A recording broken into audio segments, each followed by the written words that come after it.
பச்சை பயிறு குழம்பு வேற ஒரு கடாயில் மாற்றிடலாம்.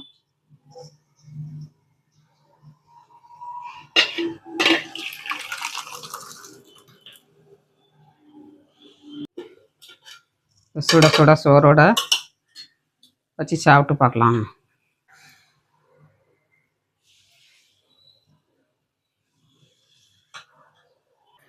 ஹை ஃப்ரெண்ட்ஸ், எல்லாரும் எப்படி இருக்கீங்க? நல்லா இருக்கீங்களா? அன்னைக்கு சூப்பராட்டு பாசிப்பருப்பு குழம்பு வைக்க போகிறாங்க. பாசிப்பருப்பு குழம்பு எப்படி வைக்கிறதுன்னு பார்க்கலாம். வீடியோ முழுவதும் ஸ்கிப் பண்ணாமல் பாருங்கள். வீடியோ உங்களுக்கு பிடிச்சிருந்ததுன்னா லைக் பண்ணுங்கள், ஷேர் பண்ணுங்கள், கமெண்ட் பண்ணுங்கள். முதல் முறையாக பார்க்கறதா சப்ஸ்கிரைப் பண்ணி வைங்க. அப்போ தான் நாங்கள் போடுற வீடியோலாம் உடனே அப்டேட் ஆகும். ரொம்ப டேஸ்ட்டாக இருக்கும். சாதத்தோடு வச்சு சாப்பிடலாம். சப்பாத்திக்கு, இட்லிக்கு, தோசைக்கு எல்லாத்துக்குமே ரொம்ப நல்லாயிருக்கும். ட்ரை பண்ணி பாருங்கள் வீட்டில். சூப்பர் டேஸ்ட்டில் இன்றைக்கி பாசிப்பருப்பு குழம்பு வைக்க போகிறாங்க. எப்படி பண்ணுறதுன்னு பார்க்கலாம். பாசிப்பருப்பு வந்து கடையில் வாங்கும்போது நாட்டு பருப்பாக வாங்கணுங்க. அதுதான் குழம்பு நல்லா டேஸ்ட்டாக இருக்கும். நம்ம அவிச்சி சாப்பிட்டாலும் நல்லா டேஸ்ட்டாக இருக்கும். நாட்டு பருப்பு வந்து கொஞ்சம் பொடிசாக இருக்கும், கொஞ்சம் கலரும் டிம்மாக இருக்கும். அதேமாதிரி நம்ம ஹைப்ரிட்டுக்குள்ளது வாங்கினோம்னு வைங்க, நல்லா பருப்பாக இருக்குங்க. அவ்வளோ சத்து கிடையாது. நாட்டு பருப்பில் வந்து நல்ல சத்து இருக்குங்க. சும்மாவே அவிச்சி சாப்பிடலாம், நல்லது. சாயந்தரம் போல் ஸ்நாக் டயத்தில் நம்ம அவிச்சி சாப்பிட்டோம்னா அவ்வளோ நல்லதுங்க. மோஷன் போகாதவங்கலாம் நல்லா சாப்பிடலாம் இதை. அப்புறம் டயட்டில் இருக்கிறவங்களாம் சாப்பிடலாம். ரொம்ப நல்லது இது பாசிப்பருப்பு வந்து சாப்பிட்றது. சின்ன குழந்தைகளுக்கெல்லாம் சாம்பார் வச்சு பருப்பு வச்சு கொடுக்கணுன்னா இந்த பாசிப்பருப்பு தோலோட போட்டு அவிங்க. அவிச்சு நல்லா மசிச்சு கொடுங்க. பிள்ளைகளுக்கு கேஸும் ஃபார்ம் ஆகாது, சாப்பிடவும் செய்யும் நல்ல விரும்பி. ஒரு நாள் அந்த பருப்பு, ஒரு நாள் இந்த பருப்பு போட்டு தோல் இல்லாதது எதுனாலும் போட்டு அவிச்சு கொடுக்கலாம். ஆனால் தோலோட போட்டேன்னா ரொம்ப நல்லது. இந்த மாதிரி பண்ணி கொடுங்க. ரொம்ப சின்ன குழந்தைகள்னா தோலோட போடாதீங்க. அது வந்து தொண்டையில் வந்து அடைச்சிக்கிடும். சில குழந்தைகளுக்கு வந்து முழுங்கும்போது சிரசில் ஏறிடுங்க, தோல் மசியாமல் கிடந்துச்சுன்னா.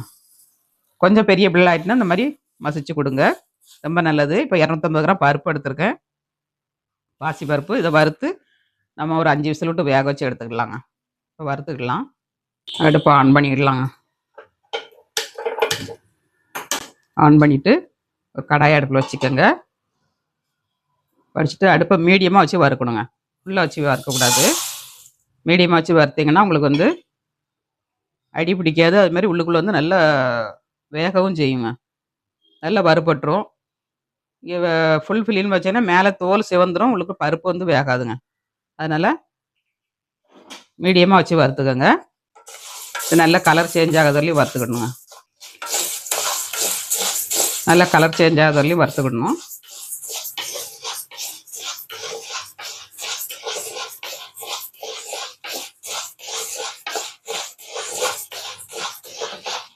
ஒவ்வொரு குழம்புலையும் ஒவ்வொரு டேஸ்ட் கொடுக்குங்க. ரேஷன் பருப்பு அது ஒரு டேஸ்ட் கொடுக்கும், நம்ம கடையில் வாங்குற பருப்பு அது ஒரு டேஸ்ட் கொடுக்கும், பாசி பருப்பு சாம்பார் அது ஒரு டேஸ்ட் கொடுக்கும். அதே மாதிரி டிஃபன் சாம்பாரும் பாருங்கள், நம்ம பாசி பருப்பில் போட்டு வச்சோம்னா அது ஒரு டேஸ்ட் இருக்குங்க. ஆனால் பாசி பருப்பில் கும்பகோணம் கடப்பாக பண்ணியிருந்தாங்க, அவ்வளோ ஒரு டேஸ்ட்டாக இருந்துச்சு. கோரி கிளாஸில் ஊற்றியே குடிக்கலாம், அந்த அளவுக்கு டேஸ்ட்டாக இருந்தது. நிறைய பேர் துவரம் பருப்பே வாங்க மாட்டாங்க. துவரம் பருப்புனா அது சாம்பார் எப்படி இருக்குன்னு அவங்களுக்கு தெரியாதுங்க. அந்த அளவுக்கு எங்கிட்ட பக்கத்தில் தான் ஒரு தான் இருந்தாங்க, அவங்களுக்கு துவரம் பருப்பு சாம்பாரே வைக்க மாட்டாங்க. நான் வைக்கிற சாம்பாரை கொடுத்து சாப்பிட்டு பார்த்துட்டு நல்லா இருக்குது அப்படின்னு சொல்லிட்டு அவங்க வைக்க படித்தாங்க. அது வரலையும் அவங்களுக்கு துவரம் பருப்பு சாம்பார்னா என்னன்னே தெரியாதுங்க. அந்த மாதிரி நிறைய பேர் பாசி பருப்பு தான் வச்சு சாம்பார் வைக்காங்க. நல்லதுங்க உடம்புக்கு. அது வந்து கேஸ் ஃபார்ம் ஆகாது, அப்புறம் வயிற்றுல எந்த பிரச்சனையும் வராது. நல்லது தான் துவரம் பருப்போட பாசி பருப்பு வந்து நல்லது தான். ஆனால் டேஸ்ட்டாக இருக்கணும்னா உங்களுக்கு துவரம் பருப்பு போட்டால் கொஞ்சம் டேஸ்ட் கிடைக்குங்க. இப்போ நல்லா வறுபட்டுருச்சு, கலர் சேஞ்ச் ஆக ஆரம்பிச்சிருச்சு பாருங்க. இந்த மாதிரி வறுத்துக்கணுங்க. வறுத்தீங்கன்னா தான் அந்த குழம்பு வந்து நல்லா மணமாக இருக்கும், டேஸ்ட்டாகவும் இருக்கும். பச்சையாக இருந்ததுன்னா பச்சை வாடை அடிக்குங்க. வறுத்து போடும்போது அது ஒரு தனி மணங்க. நல்ல மணம் வர ஆரம்பிச்சிருச்சு. இப்போ நம்ம இறக்கி ஆற வச்சு கழுவுனாலும் கழுவிடலாம், இல்லைன்னா அப்படியே நீங்கள் கழுவிடலாங்க. சூட்டோட கழுவுனாலும் கழுவிக்கங்க. பாசி பருப்பை நல்லா கழுவி எடுத்தாச்சுங்க. இப்போ குக்கரில் ஆட் பண்ணிக்கலாம். எங்களுக்கு இன்னொரு சேனலும் இருக்குங்க, அம்மா மகள் சேனல். அதில் நிறைய டிப்ஸ் எல்லாம் வரும், ஃபுல் வீடியோவும் வரும், ஷார்ட்ஸும் வருங்க, பாருங்கள். அதுக்கும் சப்போர்ட் பண்ணுங்கள். இப்போ நல்லா கழுவி எடுத்து குக்கரில் ஆட் பண்ணியாச்சு. பருப்பில் தேவையான பொருள் நம்ம ஆட் பண்ணிடலாங்க. எல்லாமே எடுத்து வச்சுருக்கேன். ஒரு 5 பச்சை மிளகாங்க, காரத்துக்கு தகுந்தபடி நம்ம பச்சை மிளகா தான் போட போகிறோம். அப்புறமா 2 பெரிய தக்காளி, சின்ன தக்காளினா 3 தக்காளி போட்டுக்கோங்க.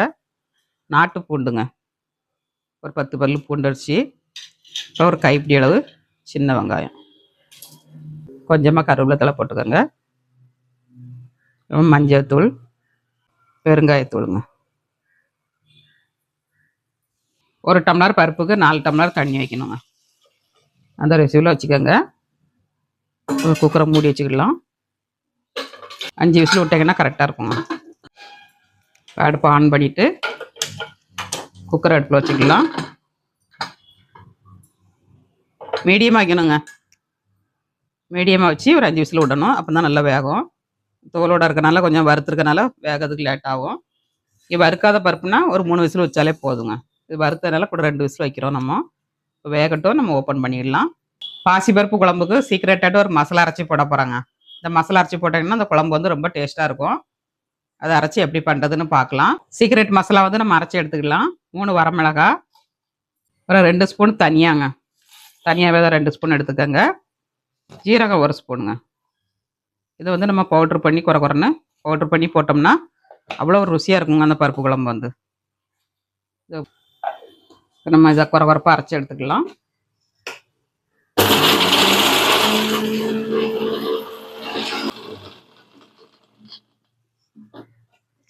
அரைச்சி எடுத்தாச்சு. இந்த அளவுக்கு குறைப்பாக எடுத்துக்கணுங்க. இந்த மாதிரி குறைன்னு திரிச்சு எடுத்துக்கோங்க. இது ஒரு ஓரத்தில் இருக்கட்டும். பருப்பு வேகட்டும், நம்ம மிக்ஸ் பண்ணிடலாம். இப்போ 5 விசில் விட்டு ஏர் இறங்கிருச்சுங்க. நம்ம ஓப்பன் பண்ணி பார்க்கலாம். சூப்பராக வஞ்சிருக்குங்க. நல்லா வஞ்சிருச்சு பாருங்க. இந்த மாதிரி அவிஞ்சி வரணுங்க. இப்போ நம்ம ஒரு விஸ்கை வச்சு மசிச்சு விட்டோம்னா கரெக்டாக வந்துடும் உங்களுக்கு. நல்லா வெந்துருச்சு. தாளிசம் பண்ணிவிட்டு நம்ம அதில் ஆட் பண்ணிவிட்டு மசிச்சு விடலாங்க. இப்போ தாளிசம் பண்ணதுக்கு ஒரு கடாயை அடுப்பில் வச்சுக்கோங்க. கடாய் ஹீட் ஆகட்டும். இப்போ கடாய் காஞ்சிருச்சு. எண்ணெய் ஆட் பண்ணிக்கலாம். கடுகு நீங்கள் ஆப்ஷன் தான், தேவைன்னா ஆட் பண்ணிக்கோங்க. இல்லாட்டா நீங்கள் அப்படியே டேரெக்டாக வெங்காயத்தை சேர்த்துக்கலாம். இப்போ எண்ணெய் ஹீட் ஆயிடுச்சு. சின்ன வெங்காயம் ஒரு 10 வெங்காயத்தை கட் பண்ணி போட்டிருக்காங்க. இதை நல்லா ஃப்ரை பண்ணிடலாம். வெங்காயம் வந்து கொஞ்சம் வதங்கணுங்க. நல்ல கண்ணாடி பதத்துக்கு வதங்கணும். இந்த மாதிரி வதக்கிக்கோங்க. வெங்காயம் இந்த அளவுக்கு வதங்கணுங்க. வதங்கினதுக்கப்புறம் நம்ம கருவேப்பிலை ஆட் பண்ணிக்கலாம்.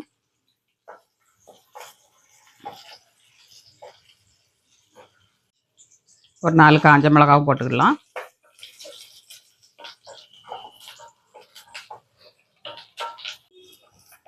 எல்லாம் நல்லா வதங்கிருச்சு. நம்ம அரைச்சி வச்ச சீக்ரெட் மசாலாவை நம்ம ஆட் பண்ணிக்கலாங்க. இந்த மசாலா போடும்போது பச்சை பயிர் குழம்பு வந்து அவ்வளோ ருசியாக இருக்கும். ஒரு நிமிஷம் நம்ம எண்ணெயிலே ஃப்ரை பண்ணிக்கலாம்.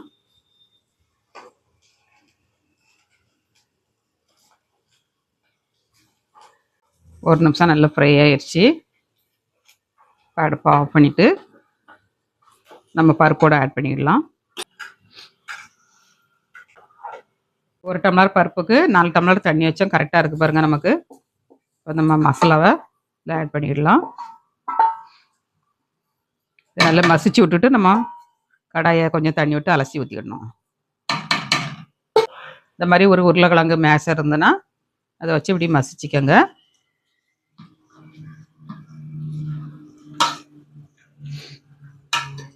நல்லா மசிஞ்சிரும் உங்களுக்கு. பச்சை மிளகாய், பருப்பு, தக்காளி, வெங்காயம் எல்லாம் நல்லா மசிஞ்சிச்சின்னா டேஸ்ட் ரொம்ப நல்லாயிருக்கும்.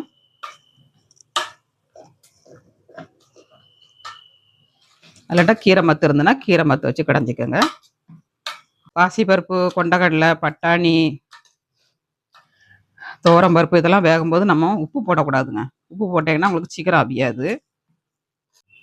இப்போ நல்லா மசிச்சாச்சுங்க. இந்த அளவுக்கு மசிச்சு எடுத்துக்கோங்க. உப்பு போட்டேன்னா உங்களுக்கு வந்து சீக்கிரம் மட்டும் வேகாது. அதனால உப்பு லாஸ்ட்டில் தான் நம்ம ஆட் பண்ணணும். நம்ம நல்லா மசிச்சு எடுத்தாச்சு. தண்ணி ஊற்றிக்கிடலாம். தண்ணி ரொம்ப ஊற்றக்கூடாது, திக்காக தான் வைக்கணும்.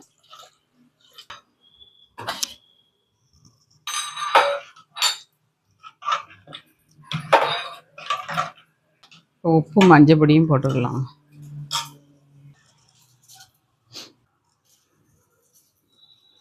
உப்பு போட்டாச்சு. கொஞ்சமாக மஞ்சள் தூளுங்க, மல்லித்தழை மட்டும் போடணும். நல்லா மிக்ஸ் பண்ணிவிட்டு நம்ம கொதிக்க விட்டுக்கலாம். இன்னும் கொதிச்சிச்சுன்னா ரொம்ப திக்காகுங்க, இன்னும் கொஞ்சம் தண்ணி ஆட் பண்ணிக்கலாம்.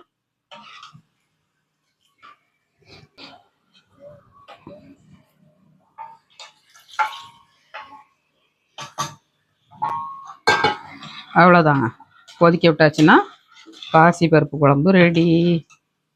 அடுப்பில் வச்சுக்கலாம்.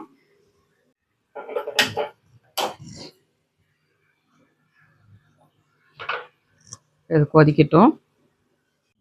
பச்சை பயிறு நல்லா கொதிக்க ஆரம்பிச்சிருச்சு.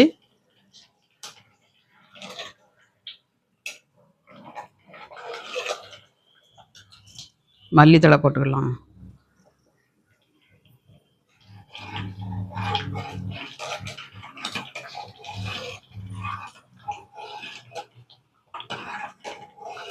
அடுப்பு ஆஃப் பண்ணிடலாம். லாஸ்ட்டில் ஒரு ஸ்பூன் நெய்யை ஆட் பண்ணி வைங்க, சூப்பராக இருக்குங்க டேஸ்ட்டு. ஒரு ஸ்பூன் போதும், ஒரு தட்டு சோறு சாப்பிட்லாங்க. அந்த அளவுக்கு மணமாக இருக்கும். சின்ன குழந்தைகளுக்கு பண்ணதாக இருந்தால் கொஞ்சம் காரம் 2 பச்சை மிளகாய் கம்மி பண்ணிக்கோங்க. அட்டகாசமாட்டு பண்ணியாச்சுங்க. அடுப்பு ஆஃப் பண்ணிடலாம். ஆஃப் பண்ணியாச்சு. பச்சை பயிறு குழம்பை வேற ஒரு கடாயில் மாற்றிடலாம்.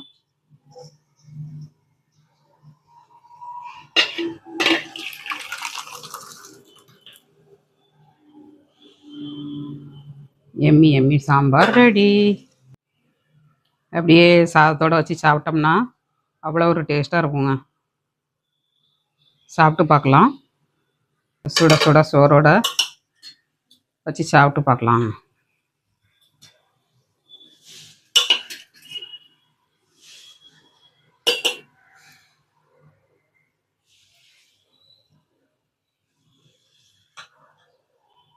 நெய் வேணால் அந்த ஸ்டேஜில் ஊற்றிக்கங்க. நெய் ஊற்றிட்டேன். சாப்பிட்டு பார்க்கலாம். சாதத்தோடு வச்சு சாப்பிட்டு பார்க்கலாங்க, டேஸ்ட் எப்படி இருக்குன்னு.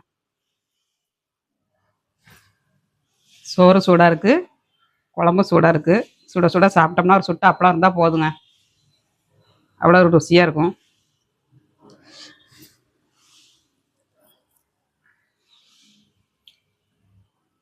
வேறு லெவலில் இருக்குங்க டேஸ்ட்டு.